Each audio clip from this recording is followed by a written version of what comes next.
ನಮಸ್ಕಾರ ಆತ್ಮೀಯರೇ, media house ಕನ್ನಡಗೆ ಸ್ವಾಗತ. ಸಿದ್ದರಾಮಯ್ಯ ಇಲ್ಲದ ರಾಜ್ಯ ಕಾಂಗ್ರೆಸ್ ಪಕ್ಷವನ್ನ ಊಹಿಸಿಕೊಳ್ಳೋದಿಕ್ಕೂ ಆಗಲ್ಲ ಬಿಡಿ. ಯಾಕಂದ್ರೆ ಇವತ್ತು ರಾಜ್ಯದಲ್ಲಿ ಕಾಂಗ್ರೆಸ್ ಪಕ್ಷ ಅಧಿಕಾರದಲ್ಲಿ ಇದೆ ಅಂದ್ರೆ ಅದಕ್ಕೆ ಕಾರಣವೇ ಸಿದ್ದರಾಮಯ್ಯ. ಆದ್ರೀಗ ಇದೇ ಸಿದ್ದರಾಮಯ್ಯ ರಾಜಕೀಯ ನಿವೃತ್ತಿ ಘೋಷಿಸಿದ್ದಾರೆ.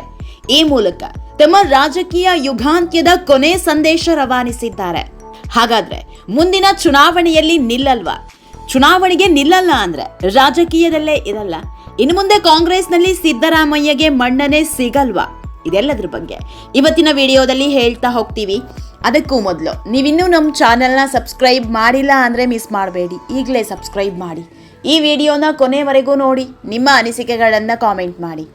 ಆತ್ಮೀಯರೇ, ಸಿದ್ದರಾಮಯ್ಯ ರಾಜಕೀಯ ನಾಯಕರಲ್ಲ, ಅವರೊಬ್ಬರು ಜನನಾಯಕ. ಸಿದ್ದರಾಮಯ್ಯ ಅವರನ್ನೇ ನಂಬ್ಕೊಂಡು ಜನ ಇದ್ರು. ಸಿದ್ದರಾಮಯ್ಯಗಾಗಿ ತುಡಿಯೋ ಅಭಿಮಾನಿ ಬಳಗ ಇತ್ತು. ನಮ್ಮ ಕ್ಷೇತ್ರದಲ್ಲಿ ಬಂದು ಸ್ಪರ್ಧಿಸಿ ನಾವು ಗೆಲ್ಲಿಸ್ತೀವಿ ಅನ್ನೋ ಧೈರ್ಯ ತುಂಬೋರಿದ್ರು. ಸಿದ್ದರಾಮಯ್ಯ ಎಲ್ಲೇ ಹೋದ್ರು ಜನಸಾಗರ ಸೇರ್ತಾ ಇತ್ತು. ಇದಕ್ಕೆ ತಾಜಾ ಉದಾಹರಣೆ ದಾವಣಗೆರೆಯಲ್ಲಿ ನಡೆದ ಸಿದ್ದರಾಮೋತ್ಸವ. ಅವತ್ತಿನ ಕಾರ್ಯಕ್ರಮ ನೋಡಿದ ಕಾಂಗ್ರೆಸ್ ನಾಯಕರೇ ಅಕ್ಷರಶಃ ದಂಗಾಗಿ ಹೋಗಿದ್ರು.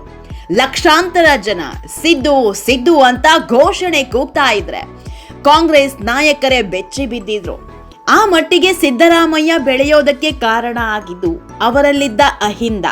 ಹಿಂದುಳಿದವರ ಪರ ಧ್ವನಿಯಾಗಬೇಕು. ಕೆಲವರು ಹಿಂದುತ್ವದ ವಿರೋಧಿ ಅನ್ನಬಹುದು, ಇನ್ನೂ ಕೆಲವರು ಮುಸ್ಲಿಮರಿಗೆ ಮಾತ್ರ ಬೆಂಬಲ ಕೊಡ್ತಿದ್ರು ಅನ್ನೋ ಹಣೆಪಟ್ಟಿಯನ್ನು ಕಟ್ಟಬಹುದು. ಅದರ ಬಗ್ಗೆ ನಾವು ಮಾತನಾಡಲ್ಲ. ಬರೀ ಸಿದ್ದರಾಮಯ್ಯ ಅಹಿಂದ ನಾಯಕನಾಗಿ ಹೇಗೆ ಬೆಳೆದ್ರು ಅನ್ನೋದೇ ಇಂಟ್ರೆಸ್ಟಿಂಗ್. ಆತ್ಮೀಯರೇ, ಸಿದ್ದರಾಮಯ್ಯ ಸಿಎಂ ಸ್ಥಾನದಿಂದ ಕೆಳಗಿಳಿದಾಗಲೇ ಅದೆಷ್ಟೋ ಮಂದಿ ನೊಂದು ಹೋಗಿದ್ರು.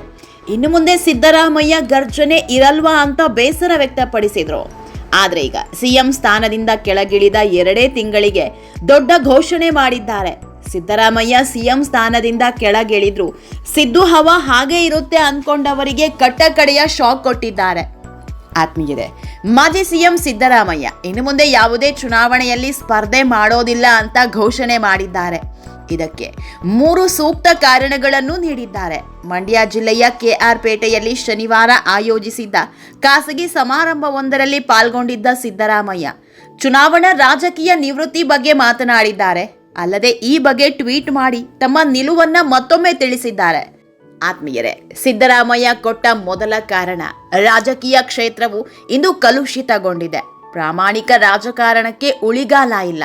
2ನೇ ಕಾರಣ, ಈಗಿನಂತೆ ಮುಂದೆ ಆರೋಗ್ಯವು ಸದೃಢವಾಗಿ ಇರೋದಿಲ್ಲ.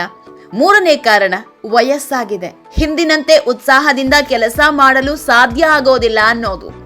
ಮತ್ತೊಮ್ಮೆ ಚುನಾವಣೆಯಲ್ಲಿ ಸ್ಪರ್ಧಿಸುವಂತೆ ವರುಣಾ ಕ್ಷೇತ್ರದ ಜನ ಒತ್ತಾಯಿಸ್ತಿದ್ದಾರೆ. ಆದರೆ ನಾನು ಇನ್ನು ಮುಂದೆ ಯಾವುದೇ ಚುನಾವಣೆಯಲ್ಲಿ ಸ್ಪರ್ಧಿಸಬಾರದು ಅಂದ್ಕೊಂಡಿದ್ದೇನೆ. ಈ ಹಿಂದೆ ಚುನಾವಣೆಯಲ್ಲಿ ಸ್ಪರ್ಧೆ ಮಾಡಿದಾಗ ಕ್ಷೇತ್ರದ ಜನರೇ ನಮಗೆ ದುಡ್ಡು ಕೊಟ್ಟು ಗೆಲ್ಲಿಸಿಕೊಂಡು ಬರ್ತಾ ಇದ್ರು. ಆದರೆ ಇಂದು ಅಂತಹ ಪರಿಸ್ಥಿತಿ ಇಲ್ಲ. ರಾಜಕೀಯ ಕ್ಷೇತ್ರ ಇಂದು ಕಲುಷಿತಗೊಂಡಿದೆ. ಪ್ರಾಮಾಣಿಕ ರಾಜಕಾರಣಕ್ಕೆ ಉಳಿಗಾಲ ಇಲ್ಲದಂತಾಗಿದೆ. 2028ರ ವಿಧಾನಸಭಾ ಚುನಾವಣೆಯಲ್ಲಿ ನಾನು ಸ್ಪರ್ಧಿಸೋದಿಲ್ಲ. ಜೊತೆಗೆ ಮುಂದಿನ ಚುನಾವಣೆಗಳಲ್ಲಿ ನಾನು ಸ್ಪರ್ಧಿಸೋದಿಲ್ಲ ಎನ್ನುವ ಕಾರಣಕ್ಕೆ ಬಂದಿದ್ದೇನೆ. ಆದರೆ ಸಕ್ರಿಯ ರಾಜಕಾರಣದಲ್ಲಿದ್ದು ಜನರ ಕಷ್ಟ ಸುಖಗಳಿಗೆ ಧ್ವನಿಯಾಗಿ ನಿಲ್ತೇನೆ ಅಂದಿದ್ದಾರೆ. ಸಿದ್ದು ರಾಜಕೀಯಕ್ಕೆ ವಯಸ್ಸೇ ಅಡ್ಡಿ. ಆತ್ಮೀಯರೇ, ಸಿದ್ದರಾಮಯ್ಯಗೆ ಈಗ 79 ವರ್ಷ ವಯಸ್ಸು. ಕಾಂಗ್ರೆಸ್ ಸರ್ಕಾರದ ಅವಧಿ ಇನ್ನೂ 1.5 ವರ್ಷ ಇದೆ. ಅದು ಮುಗಿದು ಎಲೆಕ್ಷನ್ ಬಂದಾಗ ಸಿದ್ದರಾಮಯ್ಯಗೆ 81ರಿಂದ 82 ವರ್ಷ ವಯಸ್ಸಾಗಿರುತ್ತೆ. ಈಗಿನಂತೆ ಆರೋಗ್ಯ ಸದೃಢವಾಗಿ ಇರೋದಿಲ್ಲ. ಹಿಂದಿನಂತೆ ಉತ್ಸಾಹದಿಂದ ಕೆಲಸ ಮಾಡಲು ಸಾಧ್ಯ ಆಗೋದಿಲ್ಲ. 2028ರ ವೇಳೆಗೆ ಸಿದ್ದರಾಮಯ್ಯ ರಾಜಕೀಯ ಜೀವನಕ್ಕೆ 50 ವರ್ಷಗಳು ಪೂರ್ಣಗೊಳ್ಳುತ್ತೆ. 1978ರಲ್ಲಿ ಮೊದಲ ಬಾರಿಗೆ ತಾಲೂಕು ಮಂಡಳಿ ಸದಸ್ಯನಾಗಿ ರಾಜಕೀಯ ಜೀವನ ಆರಂಭಿಸಿದ ಸಿದ್ದರಾಮಯ್ಯ ಸೋಲು ಗೆಲುವು ಎಲ್ಲವನ್ನ ಕಂಡಿದ್ದಾರೆ. ಆದರೆ ನಂಬಿದ ಸಿದ್ಧಾಂತಕ್ಕೆ ವಿರುದ್ಧವಾಗಿ ನಡೆದಿಲ್ಲ. ಆತ್ಮಸಾಕ್ಷಿಗೆ ದ್ರೋಹ ಬಗೆದಿಲ್ಲ ಅನ್ನೋ ಸಂತೃಪ್ತಿ ನನಗಿದೆ ಅಂತ ಭಾವುಕರಾಗಿದ್ದಾರೆ. 5 ದಶಕಗಳ ಕಾಲ ರಾಜ್ಯದ ಜನತೆ ನನ್ನನ್ನ ತಮ್ಮಲ್ಲೊಬ್ಬ ಎಂಬಂತೆ ಕಂಡಿದ್ದಾರೆ. ಪ್ರೀತಿಯಿಂದ ಸಲುಹಿದ್ದಾರೆ. ಈ ಋಣಭಾರ ನನ್ನ ಮೇಲಿದೆ. ಹೀಗಾಗಿ ನನ್ನ ಮುಂದಿನ ಜೀವನ ಸಹ ಜನಸೇವೆಗೆ ಮುಡಿಪಾಗಿರುತ್ತೆ ಅಂತ ಸಿದ್ದರಾಮಯ್ಯ ಹೇಳ್ಕೊಂಡಿದ್ದಾರೆ. ಇಲ್ಲಿಗೆ ಸಿದ್ದು ಎದುರಾಳಿಗೆ ದೊಡ್ಡ ಆತಂಕವೊಂದು ತಪ್ಪಿದಂತಾಗಿದೆ.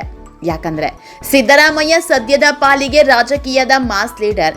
ಸಿದ್ದರಾಮಯ್ಯ ನೇತೃತ್ವದಲ್ಲಿ ಚುನಾವಣೆ ಕಹಳೆ ಮೊಳಗಿಸಿದ್ರೆ ದೊಡ್ಡ ಮಟ್ಟದ ಬದಲಾವಣೆ ಆಗೋದು ಗ್ಯಾರಂಟಿ. ಇದು ಕಾಂಗ್ರೆಸ್, ಬಿಜೆಪಿ, ಜೆಡಿಎಸ್ ಮೂರೂ ಪಕ್ಷದ ನಾಯಕರಿಗೂ ಗೊತ್ತಿತ್ತು. ಆದ್ರೆ ಸಿದ್ದರಾಮಯ್ಯ ಅದ್ಯಾಕೋ ಸಿಎಂ ಸ್ಥಾನದಿಂದ ಕೆಳಕ್ಕಿಳಿತಾ ಇದ್ದಂತೆ ಮಂಕಾಗಿದ್ದಾರೆ. ಮೊದಲಿನಂತ ಚಾರ್ಮ್ ಇಲ್ಲ, ರಾಜಕೀಯ ಮುಂದುವರಿಸಬೇಕು ಅನ್ನೋ ಇರಾದೆಯೂ ಇಲ್ಲ. ಹೀಗಾಗಿಯೇ ಚುನಾವಣಾ ನಿವೃತ್ತಿ ಘೋಷಿಸಿದ್ದಾರೆ. ಆದ್ರೆ ದಿಲ್ಲಿ ನಾಯಕರು ಇದಕ್ಕೆ ಒಪ್ಕೋಬೇಕಲ್ಲ. ಸಿದ್ದರಾಮಯ್ಯರನ್ನ ತೆರೆಮರೆಗೆ ಸರಿಯಲು ಬಿಡ್ತಾರಾ ಅನ್ನೋದೇ ಯಕ್ಷ ಪ್ರಶ್ನೆ. ಆತ್ಮೀಯರೇ, ಈ ವಿಡಿಯೋ ನಿಮಗೆ ಇಷ್ಟವಾದಲ್ಲಿ ಲೈಕ್ ಮಾಡಿ, ಶೇರ್ ಮಾಡಿ, ಕಾಮೆಂಟ್ ಮಾಡಿ. ಇನ್ನೂ ನಮ್ಮ ಚಾನೆಲ್ನ ಸಬ್ಸ್ಕ್ರೈಬ್ ಮಾಡಿಲ್ಲ ಅಂದರೆ ಮಿಸ್ ಮಾಡಬೇಡಿ, ಈಗಲೇ ಸಬ್ಸ್ಕ್ರೈಬ್ ಮಾಡಿ.